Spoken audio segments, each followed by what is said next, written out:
അപ്പോൾ ഇന്നത്തെ നമ്മുടെ യാത്ര കന്യാകുമാരിയിലേക്കാണ് കേട്ടോ. ഇതെന്തോന്ന്? കപ്പ പപ്പടോ? നിങ്ങളും കേരളയാണോ? അടിപൊളിയായിട്ട് മലയാളം പറയണം. ഈ ഒരു ബോർഡ് കണ്ടിട്ട് നമ്മൾ ഇറങ്ങിയാണ് കേട്ടോ. അപ്പോൾ ഇറങ്ങിയ ഉടനെ തന്നെ നമുക്ക് റൂം കൊണ്ട് കാണിച്ചു തന്നു. അത്യാവശ്യം നല്ല സൗകര്യമുള്ള റൂമാണ്. അപ്പോൾ ഇവിടെ റെന്റ് വന്നേക്കണെന്ന് വെച്ച് കഴിഞ്ഞാൽ 1200 രൂപയാണ്. അപ്പോൾ നേരെ റൂം തുറന്ന് കാണിച്ചു തരാം. ഇതാണ് കേട്ടോ റൂം. അപ്പോൾ അത്യാവശ്യം നല്ല വൃത്തിയുള്ള റൂമാണ്. ടോയ്ലറ്റ് നല്ല ക്ലീൻ ആയിട്ടുള്ള ടോയ്ലറ്റാണ്. നല്ല ഹീറ്ററും കാര്യങ്ങളൊക്കെ ഉണ്ട്. നല്ല റൂമാട്ടോ. ഇവിടെ നിന്ന് 3 കിലോമീറ്റർ ആണ് നേരെ കന്യാകുമാരി ബീച്ചിലേക്ക്. Hello guys, welcome back to our YouTube channel. It's me Dinu. അപ്പോൾ ഇന്നത്തെ നമ്മുടെ യാത്ര കന്യാകുമാരിയിലേക്കാണ് കേട്ടോ. അപ്പോൾ ഏകദേശം ഒരു 80-85 കിലോമീറ്റർ യാത്ര ചെയ്താണ് നമ്മൾ കന്യാകുമാരി പോണത്. യാത്ര ഇന്നലെ ആരംഭിച്ചു. ഇനി നമ്മൾ പോകുന്നത് നേരെ കന്യാകുമാരിയിലേക്ക് ബീച്ചിലേക്ക് പോവുകയാണ്. അപ്പോൾ 7:30 ആകുമ്പോഴത്തേക്കാണ് ബോട്ടിന്റെ പരിപാടിയൊക്കെ തുടങ്ങും. അപ്പോൾ അത് ഫസ്റ്റ് ടൈമാണ് ഇത്രയും ഇങ്ങനെ ഒരു രീതിയിൽ നമ്മളിവിടെ യാത്ര വരുന്നത് കേട്ടോ. അപ്പോൾ എനിവേ നമുക്ക് പോകല്ലേ? Ready set. ഓക്കെ, അപ്പൊ നമുക്ക് വീഡിയോയിലേക്ക് ചെയ്യാം.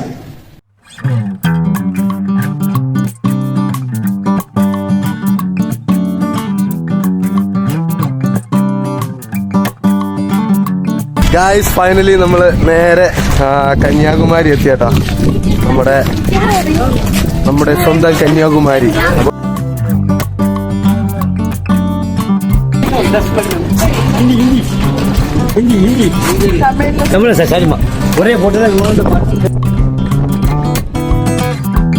അങ്ങനെ നമ്മൾ കന്യാകുമാരിയുടെ ഒരു ഹൃദയഭാഗമായ ഒരു സ്ഥലത്താണ് ഇപ്പോൾ എത്തിയിരിക്കുന്നത്. ഇവിടെ കൂടുതൽ നോർത്ത് ഇന്ത്യൻസ് ആണ് കേട്ടോ ഒത്തിരി ഉള്ളത്. ഈ ഒരു സൈഡിലാണ് ബലിയിടുന്നതും അതുപോലെ തന്നെ പൂജാ മണ്ഡപവും അങ്ങനെയുള്ള കാര്യങ്ങളെല്ലാം ഈ ഒരു സൈഡിലാണ് കേട്ടോ. സുനാമി മെമ്മോറിയൽ പാർക്കിലേക്ക് കയറുക കേട്ടോ.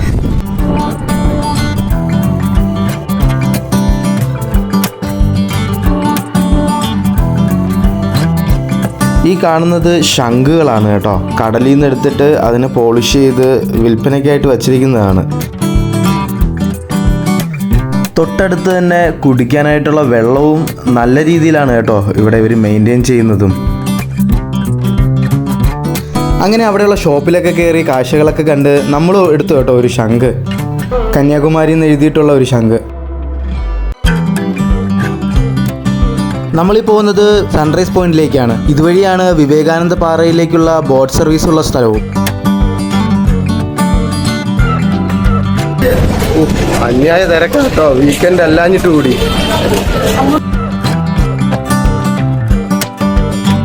രാവിലെ ഭക്ഷണമൊന്നും കഴിക്കാതെയാണ് കേട്ടോ നമ്മൾ ഇവിടം വരെ എത്തിയത്. അപ്പോൾ ആദ്യം കണ്ട ഹോട്ടലിൽ തന്നെ അങ്ങ് കയറി വയറു നിറച്ച് ഭക്ഷണം കഴിച്ചു. ഇനി ബോട്ട് സർവീസൊക്കെ ഉള്ളതല്ലേ. நார்மல் டிக்கெட் எடுக்கிறவங்க லைன்ல வாங்க. 75 ரூபாய் ticket 75. Urgent ticket 300. Urgent ticket 300 वाला है. No queue no waiting. Direct ticket counter 300. ഈ അനൗൺസ് ചെയ്യുന്നത് വേറൊന്നുമല്ല, നോർമൽ ടിക്കറ്റ് 75 രൂപയാണ്. പക്ഷേ അതൊരു വലിയൊരു ക്യൂ തന്നെയുണ്ട്. പക്ഷേ പെട്ടെന്ന് ടിക്കറ്റ് കിട്ടാനായിട്ട് 300 രൂപയാണ് നമ്മൾ കൊടുക്കേണ്ടത്. അത് ഡയറക്റ്റ് ടിക്കറ്റ് കൗണ്ടറിലേക്കാണ് പോകുന്നതെന്നാണ് പറയുന്നത്. ധന്യ നേരത്തെ പോയി ടിക്കറ്റ് എടുത്തുകൊണ്ട് നമുക്കും കൂടുതൽ നേരം ക്യൂ നിൽക്കേണ്ടി വന്നില്ല. 600 രൂപയാണ് കേട്ടോ ടിക്കറ്റ് ആയേക്കുന്നത്. സ്പെഷ്യൽ എൻട്രി ടിക്കറ്റാണ്. ക്യൂ ഇല്ലാണ്ട് സ്പെഷ്യൽ എൻട്രി ടിക്കറ്റ് വാങ്ങിക്കാൻ വന്നതാണ്. അത്യാവശ്യം നല്ല ക്യൂ ഉണ്ട് കേട്ടോ. അപ്പോൾ ഇവിടുന്ന് ഏകദേശം നല്ലൊരു വലിയ ക്യൂ തന്നെ അന്ന് മുന്നോട്ട് കിടപ്പുണ്ട്. പക്ഷെ അവരുടെ അവസ്ഥ ഇനി ഏത് സമയത്ത് അവരിവിടെ എത്തിച്ചേരുന്ന ഒരു പിടുത്തമില്ല.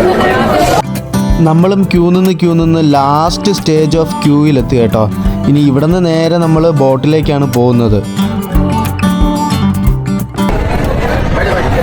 എന്താണെന്നറിയില്ല, ഒരു കൂളിംഗ് ഗ്ലാസ് വെച്ചുകൊണ്ടാണെന്ന് തോന്നുന്നത് എല്ലാവരും തന്നെ ഇവിടെ ഹിന്ദിയാണ് സംസാരിക്കുന്നത്. അങ്ങനെ അപാര ക്യൂ എല്ലാം കഴിഞ്ഞ് നമ്മൾ നേരെ ബോട്ടിലേക്ക് ഓടി കയറുവാണ് കേട്ടോ. ഇത് നേരെ ബോട്ടിലേക്കാണ് പോകുന്നത്. സ്ത്രീകളും പുരുഷന്മാരുമായിട്ട് 2 ലൈനായിട്ട് നിർത്തിയിട്ട് ഫ്രണ്ടിൽ നിന്നും ബാക്കിൽ നിന്നുമാണ് ഇവരെ ഉള്ളിലേക്ക് കയറ്റുന്നത്. അങ്ങനെ അവസാനത്തെ കാത്തിരിപ്പിനൊടുവിൽ നമുക്ക് പോകേണ്ട ഫെറി വന്നു കേട്ടോ. ഈ ബോട്ടിലാണ് നമ്മൾ പോകുന്നത്. അപ്പോൾ ആദ്യം അതിനകത്തുള്ള ആൾക്കാരെല്ലാം പുറത്തു വിടുന്നു. അത് കഴിഞ്ഞിട്ടാണ് നമുക്ക് ഈ ലൈഫ് ജാക്കറ്റൊക്കെ ഇടാനുള്ള അവസരം തരുന്നത്. അതെല്ലാം ഇട്ട് നേരെ നമ്മൾ അകത്ത് കയറി ഇപ്പോൾ സീറ്റിംഗ് ആയി കേട്ടോ.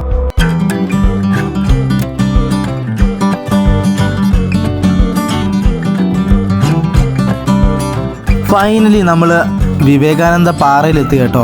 ഇനി ഇവിടെ നിന്ന് നമ്മൾ വെളിയിലിറങ്ങിയിട്ട് നമുക്ക് ഈ ലൈഫ് ജാക്കറ്റ് എല്ലാം ഇതുപോലെ തന്നെ അഴിച്ച് ഇവിടെ ഉള്ളൊരു പെട്ടിക്കകത്തിടണം. അത് കഴിഞ്ഞ് നമ്മൾ ടിക്കറ്റ് കൗണ്ടറിലേക്കാണ് പോയത്. ടിക്കറ്റ് ഏകദേശം 30 രൂപയാണ് ഒരാൾക്കായത് കേട്ടോ. അങ്ങനെ നമുക്ക് 2 പേർക്കും കൂടെ 60 രൂപയാണ് ടിക്കറ്റ് ആയത്. അത് കഴിഞ്ഞ് നേരെ ചെരുപ്പ് ഊരി ക്ലോക്ക് റൂമിൽ കൊടുക്കാൻ പോയി. ഇവിടെ നമുക്ക് ചെരുപ്പ് ഇട്ടുകൊണ്ട് നടക്കാൻ പറ്റില്ല കേട്ടോ. അതുകൊണ്ട് ആദ്യമേ തന്നെ ചെരുപ്പ് നമ്മൾ ക്ലോക്ക് റൂമിൽ കൊടുക്കേണ്ടതുണ്ട്.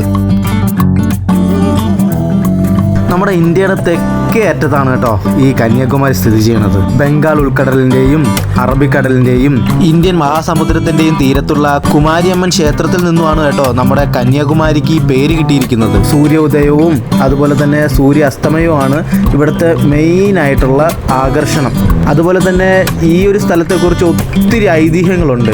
അങ്ങനെ നിങ്ങൾക്ക് ആർക്കെങ്കിലും ഇതിനെക്കുറിച്ചുള്ള ഐതിഹ്യങ്ങൾ അറിയാമെങ്കിൽ മടിക്കേണ്ട, കമൻറ്റ് ബോക്സിൽ കമൻറ്റ് ചെയ്തു കേട്ടോ. അങ്ങനെ ഏറ്റവും നല്ല കമൻ്റ് ഇടുന്ന ആൾക്ക് നമ്മൾ ഒരു സമ്മാനം തരുന്നതായിരിക്കും. ഇതാണ് മെഡിറ്റേഷൻ റൂമൊക്കെ. അപ്പോൾ അങ്ങനെ ഞാനും തന്നെയും ഇതിനകത്ത് കയറിയൊക്കെ നോക്കി. അങ്ങനെ ആ കാഴ്ചയെല്ലാം കണ്ട് നമ്മളിനി പോകുന്നത് തിരുവള്ളുവർ സ്റ്റാച്യുവിലേക്കാണ്.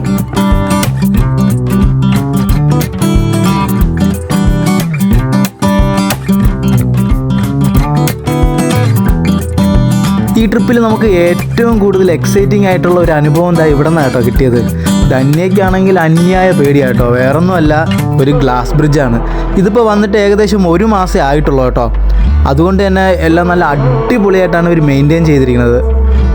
ഈ പാലത്തിൻ്റെ ഈ അറ്റം തൊട്ട് അങ്ങേ അറ്റം വരെ ഗ്ലാസ് ബ്രിഡ്ജാണ്. ഈ ഗ്ലാസ് ബ്രിഡ്ജ് അത്യാവശ്യം നല്ല കാറ്റുള്ള ടൈമിലാണെങ്കിൽ ഇങ്ങോട്ട് കയറാനും പറ്റത്തില്ല കേട്ടോ. അങ്ങനെ കുറേ പേര് പറഞ്ഞിട്ടുണ്ടായിരുന്നു.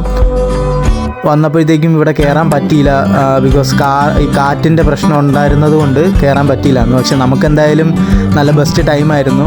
നമുക്ക് ഗ്ലാസ് ബ്രിഡ്ജൊക്കെ നല്ലോണം എക്സ്പ്ലോർ ചെയ്യാൻ പറ്റി. അതുപോലെ തന്നെ നേരെ നമ്മൾ എത്തിയത് നമ്മുടെ സ്റ്റാച്യുവിൻ്റെ അടുത്താട്ടോ. ഇതിനകത്ത് നല്ല തണുപ്പാണ് കേട്ടോ. ഈ കല്ലൊക്കെ കൊണ്ട് ചെയ്തിരിക്കുന്നത് കൊണ്ടായിരിക്കാം ഭയങ്കര തണുപ്പായിരുന്നു. അങ്ങനെ നമ്മൾ അത്യാവശ്യം നമ്മുടെ ഈ ഒരു സ്റ്റാച്യുവിന് മൊത്തം ചുറ്റും ഒന്ന് കറങ്ങി അവിടെ കുറച്ച് ടൈം സ്പെൻഡ് ചെയ്തു, ഫോട്ടോസൊക്കെ എടുത്തു. അവിടെ നിന്ന് കാഴ്ചയൊക്കെ കണ്ടുകൊണ്ടിരിക്കാനായിട്ട് ഒരു രക്ഷയില്ലാത്ത ഫീലിംഗ് ആട്ടോ. ഫൈനലി നമ്മൾ വിവേകാനന്ദ പാറയുടെ നേരെ താഴെയാണ്. ഇവിടെയുള്ള സകല സ്ഥലങ്ങളും കാണാൻ പറ്റും.